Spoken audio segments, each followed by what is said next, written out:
దయచేసి గమనించండి. సుధాకర్ రెడ్డి గారు, సురవరం సుధాకర్ రెడ్డి గారు తెలుగులోనే మాట్లాడతారు. మనవారు వారి పెద్దలు వచ్చి మాట్లాడవలసిందిగా కోరుతా ఉన్నాను.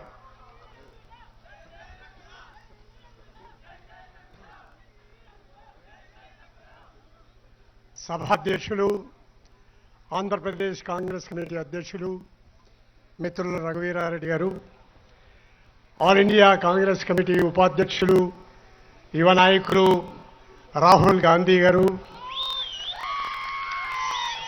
భారత రాజకీయాలలో కురువృద్ధులు, జేడీయూ నాయకులు, పార్లమెంటు సభ్యులు శ్రీ శరద్ యాదవ్ గారు,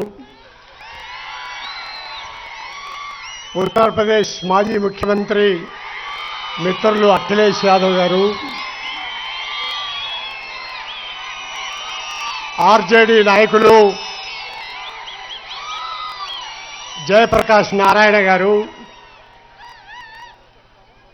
సిపిఐ నాయకులు కామ్రేడ్ డి రాజా గారు, డిఎంకే పార్టీ నాయకులు పార్లమెంటు సభ్యులు ఎలంగోవన్ గారు, వేదికపై ఉన్నటువంటి కాంగ్రెస్ పార్టీ సీనియర్ నాయకులు, సమావేశంలో ఉన్నటువంటి కార్యకర్తలు, అశేష ప్రజలు అందరికీ నా హృదయపూర్వకమైనటువంటి నమస్కారాలు. ఈరోజు కాంగ్రెస్ పార్టీ తరఫున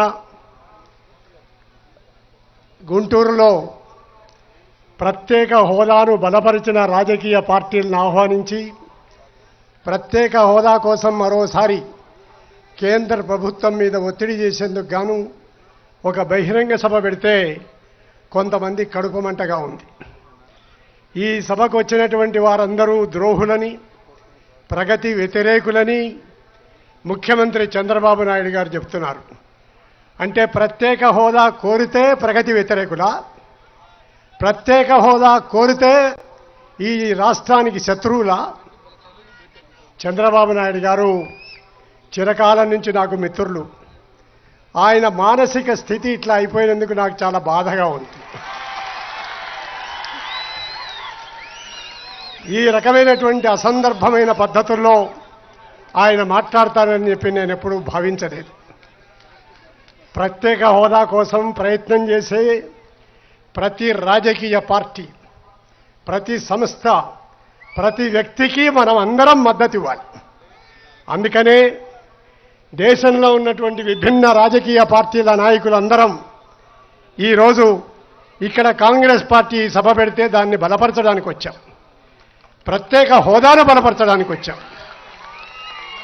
ఈ సభ ఏర్పాటు చేసింది ఎన్నికల కోసం కాదు, ఓట్ల కోసం కాదు, చంద్రబాబు నాయుడును అధికారంలోంచి తొలగించడానికి కాదు. కానీ చంద్రబాబు నాయుడు గారికి ఎప్పుడు ఎవరు ఎక్కడ సభ పెట్టినా, ఏ కార్యక్రమం నిర్వహించినా ఆయన కాళ్ళు వణుకుతున్నాయి, భయపడిపోతున్నాడు. ఈ రాష్ట్రంలో ప్రతిపక్షమే లేదని చెప్పని తనకు తాను ఆత్మవంచన చేసుకుంటున్నాడు. ఎవరైనా సభ పెడితే పోలీసుల ద్వారా ఆ సభను విచ్ఛిన్నం చేయడానికి ప్రయత్నం చేస్తున్నాడు. నల్ల జెండాలను పెట్టి ఇవాళ అక్కడక్కడ కొన్ని చోట్ల ప్రదర్శనలు చేశారు. స్పెషల్ స్టేటస్కు వ్యతిరేకంగా నల్ల జెండాలు చేస్తారా? సిగ్గు శరం ఉందా? స్పెషల్ స్టేషన్ అడిగేటువంటి వారికి నల్ల జెండాలు చూపిస్తారా? దేనికోసం నల్ల జెండాలు చూపిస్తున్నట్టు? ఇంతకంటే అవమానకరమైనటువంటి పద్ధతి మరొకటి లేదు. చంద్రబాబు నాయుడు గారు ఈ దేశంలో అత్యంత అభివృద్ధి నిరోధకమైన మతోన్మాద భారతీయ జనతా పార్టీతో అవకాశవాద రాజకీయ పొత్తు పెట్టుకొని ఆ పొత్తును బలపరచడానికి, దాన్ని గురించి సమర్థించుకోవడానికి అనేక రకాలైన సాకులు వెతుక్కుంటున్నాడు. ప్రత్యేక హోదా ముగిసినటువంటి అధ్యాయం అంటున్నాడు. చంద్రబాబు గారికి నేను ఇప్పుడు కూడా విజ్ఞప్తి చేస్తున్నాను, ఇది ముగిసిన అధ్యాయం కాదు. ప్రత్యేక హోదా వరకు ఇది తెరిచి ఉన్న అధ్యాయమే. దాన్ని సాధించేందుకు గాను మీ నాయకత్వం కింద కాంగ్రెస్ పార్టీతో సహా అన్ని రాజకీయ పార్టీలను ఢిల్లీ తీసుకెళ్ళండి. పార్లమెంటు లోపల వెలుపల అందరం కలిసి పోరాటం చేద్దాం. ఈ ప్రత్యేక హోదాను సాధించుకోవడానికి ప్రయత్నం చేద్దాం. ప్రత్యేక హోదా అనేది ఒక భావోద్వేగాలతో కూడినటువంటి సమస్య కాదు. ఈ రాష్ట్రం యొక్క జీవన్మరణ సమస్య. ఈ రాష్ట్రం విడిపోయిన తర్వాత అనేక రకాలైన సమస్యలు వచ్చినాయి. ఈ సమస్యలకు తోడు అమరావతి నిర్మాణం పేరుతో, విదేశాలలో పెట్టుబడులు సాధించడం పేరుతో వందల కోట్ల రూపాయలు బూడిదలో పోసిన పన్నీరులాగా చంద్రబాబు ఖర్చు పెట్టి ఈ రాష్ట్రాన్ని మరింత దివాలా తీయిస్తున్నాడు. ఈ రాష్ట్రం అభివృద్ధి చెందాలంటే రాష్ట్రం వ్యవసాయం అభివృద్ధి చెందాలి.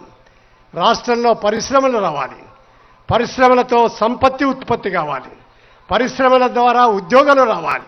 దానికోసమే మనం అందరం ప్రత్యేక హోదా కావాలని చెప్పి కోరుతున్నాం. ప్రత్యేక హోదా అనేది ఒక గౌరవప్రదమైనటువంటి సమస్య కాదు. ఇది ఒక ఆర్థిక రాజకీయ సమస్య. అందుకోసమే మనందరం చేస్తున్నటువంటి ఈ పోరాటానికి కాంగ్రెస్ పార్టీ ఇక్కడ తీసుకున్నటువంటి చొరవకు వారిని నేను అభినందిస్తూ, భారత కమ్యూనిస్టు పార్టీ దాన్ని బలపరుస్తుందని, సంపూర్ణంగా మద్దతిస్తుందని చెప్పని మరోసారి ప్రకటిస్తున్నా. ఇదే సందర్భంగా మరొక అంశం చెప్పాలి.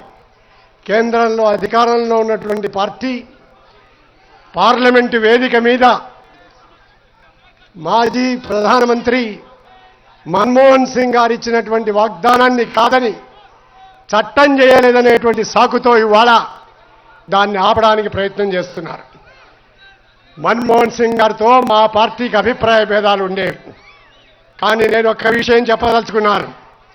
ప్రత్యేక హోదా గురించి పార్లమెంటులో ఈ వాగ్దానం చేసిన తర్వాత దాన్ని ప్లానింగ్ కమిషన్ కోసం సిఫారసు కోసం పంపించారు. ప్లానింగ్ కమిషన్ను నరేంద్ర మోడీ రద్దు చేశాడు. ఇప్పుడు ఫైనాన్స్ కమిటీ వారు వద్దన్నారని చెప్పిన వెంకయ్య నాయుడు గారు పెద్ద అబద్ధం చెప్పాడు.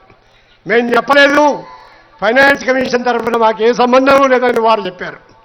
అయినా నిస్సిగ్గుగా, నిర్లజ్జగా వెంకయ్య నాయుడు, చంద్రబాబు నాయుడు ఇద్దరూ ఇదే అబద్ధాన్ని పదే పదే చెప్పడానికి ప్రయత్నం చేస్తున్నారు. ఇవాళ కేవలం ప్రత్యేక హోదా గురించి మాత్రమే కాదు, ఈ దేశంలో భావ ప్రకటన స్వేచ్ఛకు వ్యతిరేకంగా మనం ఏం సభలో మాట్లాడుకోవాలో, ఏ అంశాలను యూనివర్సిటీల్లో పాఠ్యాంశాలుగా చెప్పాలో, ఏ అంశాలు విద్యార్థులు నేర్చుకోవాలో, వీటన్నింటితో పాటు మనం వంటింట్లో ఏం వండుకోవాలో, ఏం తినాలో శాసించడానికి నాగపూర్లో ఉన్నటువంటి సంఘ పరివార్ అనేటువంటి ఎక్స్ట్రా కాన్స్టిట్యూషనల్ అథారిటీ ప్రయత్నం చేస్తూ ఉంది. దాని చేతిలో ఒక కీలుబొమ్మగా ఇవాళ నరేంద్ర మోడీ పనిచేస్తూ ఉన్నాడు. ఇవాళ పెద్ద మాంసం తినొద్దని, గొడ్లను ఎవరు పశువధశాలకు పంపడానికి వీల్లేదని హఠాత్తుగా పశువుల మీద ప్రేమ పుట్టుకొచ్చింది. దీనివల్ల ఈ దేశంలో తీవ్రమైనటువంటి ఆర్థిక దుస్థితి కలిగేటువంటి ప్రమాదం ఉంది. అంతకుముందు నోట్ల రద్దుతో సమస్య. భారత ఆర్థిక వ్యవస్థ కుంటుబడి జాతీయ ఉత్పత్తి 7.5% నుంచి 6.1% పడిపోయింది. ఇన్ని రకాలుగా దేశాన్ని ఓ తీవ్రమైనటువంటి నష్టానికి గురి చేస్తూ, మరోవైపు తన వాగాడంబరంతో జనాన్ని మోసం చేసి ఆయన కొన్ని రాష్ట్రాలు గెలవడానికి ప్రయత్నం చేస్తున్నారు. అన్ని రాష్ట్రాలు చట్టబద్ధంగా గెలవలేదు. కేంద్ర రాష్ట్ర సంబంధాలు వాళ్ళ దెబ్బతింటున్నాయి.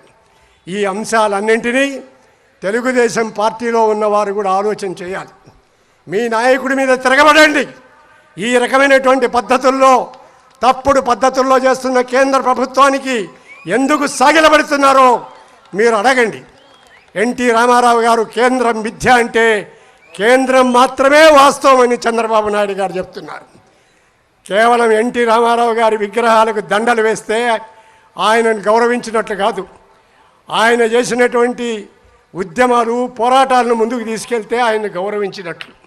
ఈ అంశాలన్నింటి మీద ప్రజలు ఆలోచన చేయాలి. ఇవాళ ఈ దేశాన్ని మతోన్మాదం నుండి, మైనారిటీలకు వ్యతిరేకంగా వారి మీద దాడులు చేస్తున్నటువంటి శక్తుల నుండి, అట్టడుగున పడినటువంటి దళితుల మీద అత్యాచారాలు సాగిస్తున్నటువంటి పార్టీ నుండి, వారి ప్రభుత్వాల నుండి ఈ దేశాన్ని కాపాడుకోవాల్సినటువంటి అవసరం ఉంది. దళితుల పార్టీ అని, దళితులకు సన్నిహితమైనటువంటి పార్టీ అని చెప్పుకునేటువంటి వైఎస్ జగన్మోహన్ రెడ్డి గారు ఇవాళ ఆ దళితులకు వ్యతిరేకంగా సహరాన్పూర్ నుండి ఉన్నా దాకా అత్యాచారాలు చేస్తున్నటువంటి భారతీయ జనతా పార్టీకి ఎందుకు మద్దతు ఇస్తున్నారో ఆయన చెప్పాలి. ఈ అంశాలన్నింటినీ ప్రజలు ఆలోచన చేయటం ద్వారా వీటి మీద పోరాటాలు సాగించడానికి సన్నద్ధం కావాలని, ప్రత్యేక హోదాతో పాటు ఈ దేశంలో సెక్యులర్ ప్రజాతంత్ర ప్రభుత్వాన్ని ఏర్పాటు చేయడానికి మనందరం ఉద్యమిద్దామని చెప్పి మీకందరికీ మనవి చేస్తూ సెలవు తీసుకుంటున్నాను. నమస్కారం.